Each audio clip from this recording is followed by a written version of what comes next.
सुप्रभात छात्रों, कैसे हैं आप। आज हम कक्षा 7वीं की कविता क्रमांक 5 बंदर का धंधा यह देखेंगे। बंदर तो आपको सभी को मालूम है और धंधा यानी व्यवसाय या उद्योग। इस कविता के रचनाकार है नरेंद्र गोयल जी। इनका कवि परिचय हम देखते हैं। कवि है नरेंद्र गोयल। उनका जन्म 21 अक्टूबर 1963 पिलखुआ, गाज़ियाबाद, उत्तर प्रदेश में हुआ। रचनाएं गीतमाला, गीत गंगा, गीत सागर, झूला झूले, चिंची चिड़िया आदि। परिचय।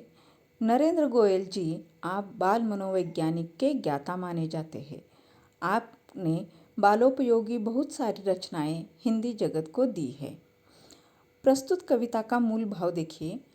प्रस्तुत कविता में कवि ने वनौषधियों द्वारा होने वाले पारंपरिक उपचारों, उसके प्रभावों पर हास्य के माध्यम से प्रकाश डाला है। इस कविता को हम पढ़ते हैं। बंदर का धंधा। हाथ लगा बंदर के एक दिन, टूटा फूटा आला।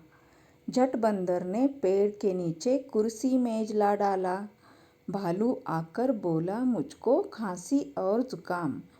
बंदर बोला, तुलसी पत्ते पीपल की जड़ थाम।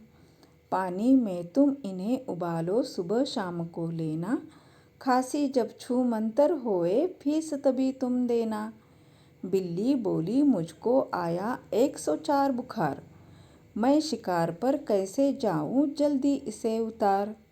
बंदर बोला, रस गिलोय का 3 बार तुम पीना। कल से ही तुम डांस करोगी, ईना मीना डीना। तभी लोमड़ी आकर बोली, चिकना सुंदर मुझे बनाओ। मैं ही दिखूं सबसे सुंदर, ऐसी बूटी लाओ। बंदर बोला, घी कुंवार तुम दोनों समय लगाओ। चमकेगा कुंदन सा चेहरा, फीस मुझे दे जाओ। चल निकरा बंदर का धंधा, अब वह मौज मनाता। अच्छी अच्छी जड़ी बूटियां जंगल से वह लाता। अब हम इस कविता का भावार्थ देखेंगे। हाथ लगा बंदर के एक दिन, टूटा फूटा आला। झट बंदर ने पेड़ के नीचे कुर्सी मेज ला डाला। इस कविता में बताया है कि एक दिन एक बंदर के हाथ में एक टूटा फूटा आला पड़ा है। आला मतलब स्टेथोस्कोप। और वह जैसे ही उसे मिलता है वह क्या करता है, पेड़ के नीचे कुर्सी और मेज डालकर वहाँ बैठता है। भालू आकर बोला, मुझको खांसी और जुकाम। तभी वहाँ भालू आ जाता है और भालू क्या कहता है कि मुझे खांसी और जुकाम हुआ है, इसके ऊपर तुम उपचार करो। बंदर बोला, तुलसी पत्ते पीपल की जड़ थाम। पानी में तुम इन्हें उबालो, सुबह शाम को लेना। खांसी जब छूमंतर होए, फीस तभी तुम देना। जैसे कि यहाँ इस चित्र में तुलसी का पौधा, तुलसी के पत्ते, पीपल का पेड़ तथा पत्ते आपको दिखाई दे रहे हैं। तो इस तुलसी के पत्ते और पीपल की जड़ों को उबालना है और उसे लेना है। इससे तुम्हारा खांसी और जुकाम छूमंतर हो जाएगा। छूमंतर होना मतलब गायब हो जाएगा। और जब ये गायब हो जाएगा तभी तुम मुझे अपनी फीस देना। बिल्ली बोली, मुझको आया 104 बुखार। मैं शिकार पर कैसे जाऊं, जल्दी इसे उतार। बोला जाने के बाद अब बिल्ली बंदर के पास आई है और उसे वह कहती है कि मुझे तो 104 बुखार आया है और इसके कारण मैं शिकार पर कैसे जा सकती हूँ, इसीलिए इस बुखार को तुम जल्दी जल्दी उतारो। बंदर बोला, रस गिलोय का 3 बार तुम पीना। कल से ही तुम डांस करोगी, ईना मीना डीना। तब बंदर उसे उपचार बताता है कि तुम किसका रस पीना है, गिलोय का। अब यहाँ आपको सामने गिलोय का चित्र दिखाई दे रहा है। गिलोय यह औषधि वनस्पति है और यह एक लता है। उसे अमृता भी कहा जाता है। यह आम के पेड़ या नीम का पेड़ का आधार लेकर बढ़ती है और यह बहुत ही औषधि वनस्पति है।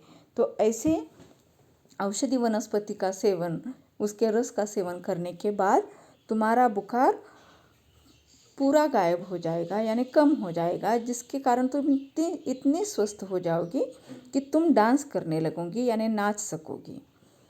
तभी लोमड़ी आकर बोली, चिकना सुंदर मुझे बनाओ, मैं ही दिखूं सबसे सुंदर, ऐसी बूटी लाओ।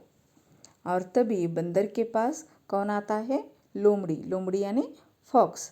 और वह कहती है कि तुम मुझे चिकना और सुंदर बनाओ, ऐसी बूटी दे दो कि मैं सबसे सुंदर दिखूं, सब मेरी सुंदरता की प्रशंसा करें। बंदर बोला, घी कुंवार तुम दोनों समय लगाओ, चमकेगा कुंदन सा चेहरा, फीस मुझे दे जाओ। तब बंदर उसे कहता है कि तुम घी कुंवार दोनों समय लगाओ।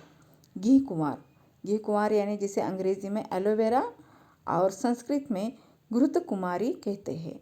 और इस घी कुंवार को तुम दोनों समय लगाओ, जिसके कारण तुम्हारा चेहरा जो है वो सोने जैसा यानी कुंदन जैसा चमक उठेगा।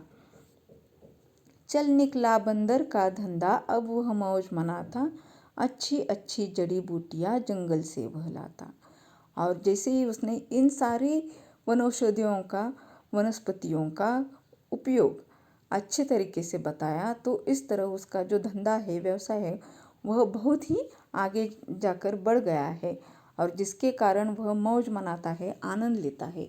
जंगल से बहुत सारी जड़ी बूटियाँ, औषधि वनस्पतियाँ लाता है और इसका उपयोग लोगों के स्वास्थ्य के लिए करता है। आशा करती हूँ आपको यह कविता समझ में आई होगी और अच्छी लगी होगी। धन्यवाद।